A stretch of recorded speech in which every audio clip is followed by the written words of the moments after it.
अऊज़ु बिल्लाहि मिनश्शैतानिर्रजीम बिस्मिल्लाहिर्रहमानिर्रहीम अल्हम्दुलिल्लाहि रब्बिल आलमीन अस्सलातु वस्सलामु अला अशरफिल अंबिया'i वल मुरसलीन व अला आलिहि तय्यबीन अत्ताहिरीन अल मअसूमीन अल्लज़ीना अज़हबल्लाहु अन्हुमुर रिज्सा व तहहरहुम तत्हीरा। अल्लाहुम्मा सल्लि अला मुहम्मदिन व आलि मुहम्मद व अज्जिल फरज क़ाइम आलि मुहम्मद। अज़ीज़ान मोहतरम, किताब वसाइल शिया अब्वाब जहाद बिन नफ्स दूसरा बाब और पहली हदीस हमारा मौजू गुफ्तगू है। इस तुलानी हदीस में हज़रत इमाम जाफ़र सादिक़ अलैहिस्सलातु वस्सलाम इंसान के जिस्मानी आज़ा का बयान फरमा रहे हैं कि ईमान का क्या हिस्सा उन आज़ा के ऊपर फ़र्ज़ किया है खुदावंद मुतआल ने। हमारी गुफ्तगू इंसान के हाथों तक पहुँची कि ईमान इंसान के हाथों से क्या ताल्लुक़ रखता है। खुदावंद मुताल ने इंसान के हाथों पर किस चीज़ को फ़र्ज़ करार दिया है।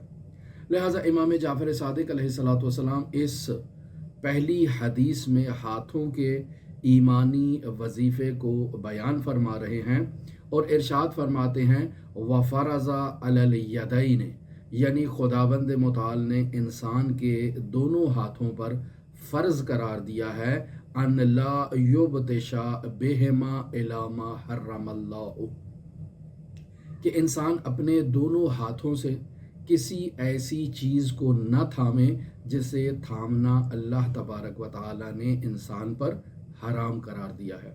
किसी का माल पड़ा है, आप उसकी इजाज़त के बग़ैर अगर उस माल को हाथ लगाते हैं, उस माल में तसर्रुफ़ करना चाहते हैं, तो खुदावंद मुताल ने आपको इस बात की इजाज़त नहीं दी है। किसी की नामूस को हाथ लगाते हैं, खुदावंद मुताल ने आपको इसकी इजाज़त नहीं दी है। तो खुदावंद मुताल ने इंसान के हाथों पर यह फ़र्ज़ किया है कि वो किसी ऐसी चीज़ को हाथ न लगाएं, किसी ऐसी चीज़ को न थामें जिसे हाथ लगाने से या थामने से अल्लाह तबारक व तआला ने इंसान को मना फरमाया है और हराम करार दिया है इंसान के ऊपर। दूसरी तरफ इंसान के हाथों का ये वजीफ़ा है कि हर वो उस चीज़ को थामे जिस चीज़ को पकड़ना और थामना अल्लाह तबारक व तआला ने इन हाथों के ऊपर फ़र्ज़ करार दिया है। बस वफ़रज़ा अलल यदैन अन युबतिशा बेहिमा इलामा अमरल्लाहु अज़्ज़ा वजल, यानी अल्लाह तबारक व तआला ने इंसान के हाथों पर यह फ़र्ज़ करार दिया है कि ये उस चीज़ को थामे जिसे थामना अल्लाह तबारक व तआला ने इंसान पर फ़र्ज़ करार दिया है। वफ़रज़ा अलैहिमा, और अल्लाह तबारक व तआला ने इन हाथों पर फ़र्ज़ करार दिया है मिनस सदक़ा दे, कि ये दोनों हाथ इंसान के सदक़ा दें।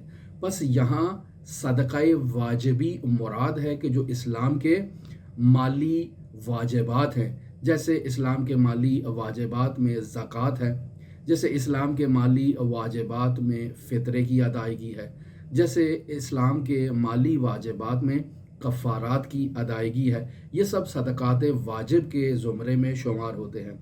जबकि सदक़े की एक दूसरी किस्म जो है वो सदक़ाए मुस्तहब है, यानी इंसान अपने माल को अल्लाह तबारक व तआला की रज़ा की खातिर किसी दूसरे के सुपुर्द कर देता है और किसी दूसरे को बज़्ल बख्शिश कर देता है। ये काम भी इंसान ने अपने हाथों से करना है, लेकिन ये फ़र्ज़ नहीं है, ये मुस्तहब है। लिहाजा यहाँ फ़र्ज़ को बयान किया गया है, यानी फ़रज़ा अलैहिमा, अल्लाह तबारक व तआला ने इंसान के दोनों हाथों पर यह फ़र्ज़ करार दिया है मिनस सदक़ाते, यानी सदक़ाए वाजिबी को यहाँ बयान किया जा रहा है। फिर इसके अलावा इमाम सादिक फरमा रहे हैं वफ़रज़ा अलैहिमा मिन सिलतिर रहम, यानी अल्लाह तबारक व तआला ने इन दोनों हाथों पर यह फ़र्ज़ करार दिया है कि वो इन दोनों हाथों से सिलाए रहम करें। यानी इंसान अपने हाथों से सिलाए रहम भी कर सकता है। अपने किसी अजीज़ो अकारिब में किसी करीबी रिश्तेदार की अगर दस्तगिरी करना है, कोई उसकी मुश्किल है, माली मदद कर सकता है, उसकी माली मदद करे।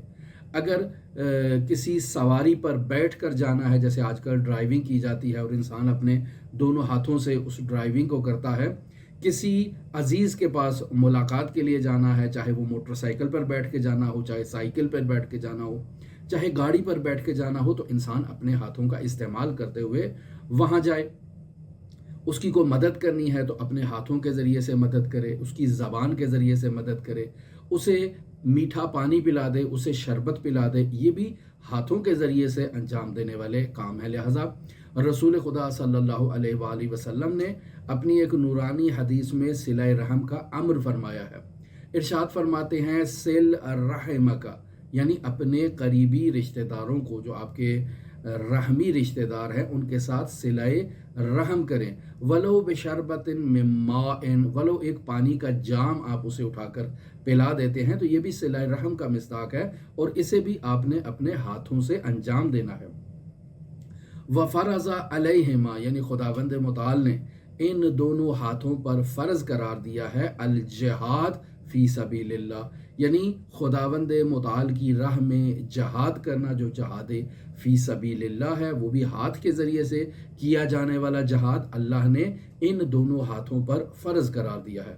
वत्तहूर लिस्सलावात, यानी इंसान नमाज पढ़ना चाहता है तो नमाज पढ़ने के लिए तहारत को अंजाम देना इन दोनों हाथों पर फ़र्ज़ है, जिसे अल्लाह तबारक व तआला ने इंसान पर फ़र्ज़ करार दिया। लिहाजा हम लौटते हैं उसी पहले फ़र्ज़ के ऊपर कि खुदावंद मुताल ने इन दोनों हाथों पर सदक़े को फ़र्ज़ करार दिया, और हमने बयान किया कि सदका या तो वाजिब है या सदका मुस्तहब है।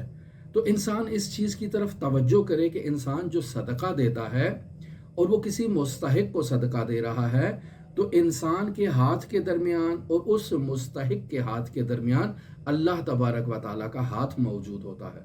लिहाजा इंसान जो भी सदका अदा करता है वो मुस्तहिक तक पहुँचने से पहले अल्लाह के हाथ में वाक़या होता है। लिहाजा यहाँ कुछ मुस्तहब्बात बयान किए हैं फ़ुक़हा ने, या रिवायात में और सुन्नत में कुछ मुस्तहब्बात बयान हुए हैं। मसलन इंसान अगर कोई माल सदका देना चाहता है तो उसे चूमे, ये चूमना मुस्तहब है। क्यों मुस्तहब है? चूँकि ये माल अल्लाह के हाथ में वाक़या होना है। फिर इसी तरह इंसान जब किसी के हाथ में सदका देता है तो फिर अपने हाथ को चूमे, ये भी मुस्तहब है। क्यों? चूँकि इसका हाथ अब अल्लाह के हाथ से मुत्तसिल हो चुका है, लिहाजा इस हाथ को चूमना मुस्तहब है।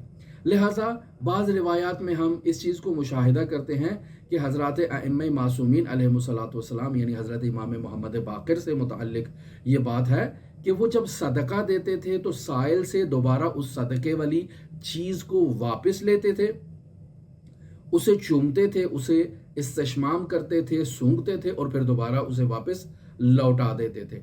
इसी तरह सदके के माल को चूमना ये मुस्तहब है, अपने हाथ को चूमना मुस्तहब है, साइल के हाथ को चूमना, ये सब मुस्तहब है। सवाल इसकी दलील क्या है? दलील इसकी कुरान मजीद में मौजूद है।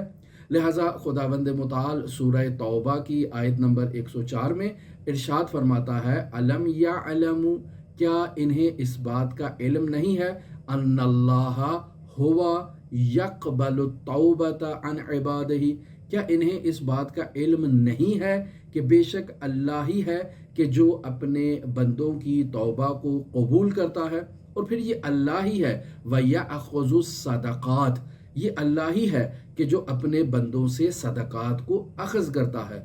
व अन्नल्लाह हुवा तव्वाबुर रहीम, और बेशक अल्लाह ही है कि जो अपने बंदों की तौबा को कबूल करने वाला है। लिहाजा इस आयत में जो सूरह तौबा की 104 नंबर आयत है, यहाँ शाहिद मिसाल वयअख़ुज़ु सदक़ात कि अल्लाह ही है कि जो अपने बंदों से सदक़ात को वसूल करता है। बस हम जो भी चीज़ सदका दें, वलो एक दिरहम, एक रियाल, एक रुपया अल्लाह की राह में सदका दे रहे हैं, तो ये सदका हमारे हाथ से निकल कर सबसे पहले अल्लाह के हाथ में जाएगा और फिर उसके बाद ये मुस्तहिक के हाथ तक पहुंचेगा।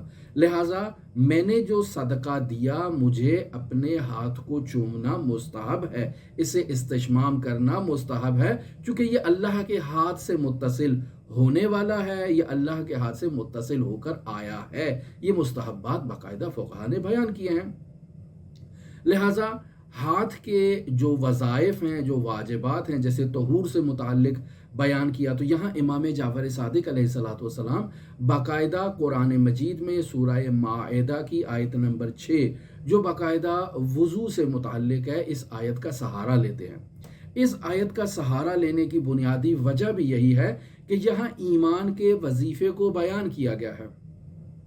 مثلا خداوند متعال ارشاد فرما رہا ہے بسم اللہ الرحمن الرحیم یا ایھا الذین آمنوا اذا قمتم الی الصلاۃ، اے ایمان والو جب تم نماز کے لیے کھڑے ہونا چاہو، نماز کے لیے اٹھنا چاہو، قیام کرنا چاہو، فاغسلوا وجوہکم، تو پس چہرے کو دھو لو۔ تو یہاں معلوم ہوا کہ چہرے کو دھونا ایمانی حظ ہے، اس چہرے کا ایمانی نصیب ہے، یعنی اگر میں وضو کے لیے اپنے چہرے کو دھوتا ہوں تو میرا چہرہ مومن ہو جائے گا اس وضو کے نتیجے میں۔ کیوں؟ کیونکہ یا ایھا الذین آمنو یہ اہل ایمان کو خطاب قرار دیا گیا ہے، آیا وضو ہے۔ وَأَيْدِيَكُمْ إِلَى الْمَرَافِقِ، اور اپنے دونوں ہاتھوں کو کوہنیوں تک دھو لو۔ بس دونوں ہاتھوں کو کوہنیوں تک دھونا یہ ان دونوں ہاتھوں کے کوہنیوں تک کے ایمان کا نصیب ہے جسے اس آیت میں بیان کیا گیا ہے۔ وَامْسَحُوا بِرُؤُوسِكُمْ، اور اپنے سر کا مسح کرو۔ بس جب اپنے سر کا مسح کرو گے تو تمہارا سر کا ایمانی حظ اور ایمانی نصیب یہ ہے کہ وضو میں اس کا مسح کیا جائے۔ وَأَرْجُلَكُمْ إِلَى الْكَعْبَيْنِ، اور اپنے پیروں کا مسح کرو، نہ کہ دھو، اپنے پیروں کا مسح کرو۔ إِلَى الْكَعْبَيْنِ، وہ جو ابھری ہوئی جگہ ہے وہاں پر دونوں پیروں کا مسح کرنا یہ ان کا ایمانی نصیب ہے۔ اسی طرح جہاد سے متعلق امام جعفر صادق علیہ الصلوۃ والسلام اس آیت کو ذکر کر رہے ہیں جو سورہ محمد اس کی آیت نمبر 4 ہے۔ لہٰذا خداوند متعال ارشاد فرماتا ہے وَإِذَا لَقَيْتُمُ الَّذِينَ كَفَرُوا، کہ جب تمہارا کافروں کے ساتھ آمنا سامنا ہو، فَضَرَبَ الرِّقَابَ، تو ان کی گردنوں پر مارو، یعنی ان کی گردنیں ان کے بدن سے جدا کر دو۔ حَتَّى إِذَا أَسْخَنْتُمُوهُمْ، یہاں تک کہ تم انہیں اچھی طرح سے قتل کر دو۔ فَشُدُّوا الْوَثَاقَ، پھر اس کے بعد تم انہیں مضبوطی سے باندھ لو، یعنی وہ افراد جو بچ جاتے ہیں، جو اسیر ہو جاتے ہیں، انہیں تم مضبوطی سے باندھ لو۔ فَإِمَّا مَنًّا بَعْدُ، چاہے اس کے بعد تم ان پر احسان کرو اور احسان کرنے کے لیے تم انہیں چھوڑ دو۔ وَإِمَّا فِدَاءً، یا ان سے تم فدیہ وصول کر دو۔ حَتَّى تَضَعَ الْحَرْبُ أَوْزَارَهَا، یہاں تک کہ یہ لڑائی جو ہے کفار کے ساتھ یہ تھم جائے۔ یہاں اس آیت میں باقاعدہ انسان کے وظیفے کو بیان کیا گیا ہے کہ جب وہ جہاد فی سبیل اللہ کر رہا ہے تو اس کی ذمہ داری یہ ہے کہ اللہ کے دشمنوں کی گردنوں پر ضرب لگائے اور انہیں قتل کر دے، انہیں اتنا سختی سے مارے کہ یہ مر جائیں، یا جب یہ اسیر ہو جائے تو ان کو مضبوطی سے رسی کے ذریعے سے باندھ دیا جائے، یا پھر اس کے بعد تم انہیں آزاد کر دو، ان پر احسان کرو یا ان سے فدیہ وصول کر لو۔ یہ تمام کا تمام وظائف جو اس آیے میں بیان کیے ہیں جو جہاد فی سبیل اللہ کا مصداق ہے، یہ انسان کے ہاتھوں سے متعلق ہے۔ لہٰذا امام جعفر صادق اس وظیفے کو کمپلیٹ کرتے ہوئے بیان فرما رہے ہیں فَهَذَا مَا فَرَضَ اللَّهُ عَلَى الْيَدَيْنِ، بس یہ وہ وظائف ہیں کہ جو اللہ تبارک و تعالیٰ نے انسان کے ہاتھوں پر فرض قرار دیے ہیں۔ لِأَنَّ الضَّرْبَ مِنْ عِلَاجِهِمَا، چونکہ اللہ کے دشمنوں کے ساتھ اس طرح سے برخورد کرنا، یعنی ان کی گردنیں اتارنا، ان کو رسی سے ضروری مضبوطی کے ساتھ باندھ لینا، پھر ان کو چھوڑ دینا یا ان کو مارنا، یہ سب اللہ نے ان ہاتھوں پر فرض کیا ہے، اور ان ہاتھوں کے ذریعے سے انسان نے اس ایمانی نصیب کو انجام دینا ہے۔ لہٰذا ہماری دعا ہے کہ خداوند متعال ہمیں یہ سعادت نصیب کرے کہ ہم اپنے ہاتھوں کے ذریعے سے ایمانی وظیفے کو ادا کریں، یعنی اللہ نے جس چیز کو تھامنے سے منع کیا ہے اس چیز کی طرف اپنے ہاتھ کو نہ بڑھائیں، جس چیز کو تھامنے کا حکم دیا ہے ہم اس چیز کو مضبوطی سے تھام لیں۔ خدا ہمیں یہ سعادت نصیب کرے کہ ہم اپنے ہاتھوں سے واجب اور مستحب صدقے کو ادا کریں۔ اللہ ہمیں یہ توفیق عطا فرمائے کہ ہم اپنے ہاتھوں سے صلہ رحمی کریں، اپنے ہاتھوں سے جہاد فی سبیل اللہ کریں، ہم اپنے ہاتھوں سے ان وظائف کو ادا کریں جو طہارت سے متعلق ہے، اور خداوند متعال ہمارے ان ہاتھوں کے ایمانی نصیب کو مکمل کرے اور اس طرح سے ہم مکمل با ایمان مومن بن جائیں۔ آپ تمام عزیزان کے لیے امام علی ابن موسیٰ رضا علیہ الاف و تحیت و ثنا کی نورانی بارگاہ میں نائب و زیارہ بھی ہیں اور دعا گو بھی ہیں۔ اللہم صلی علی محمد و آل محمد وعجل فرج قائم آل محمد۔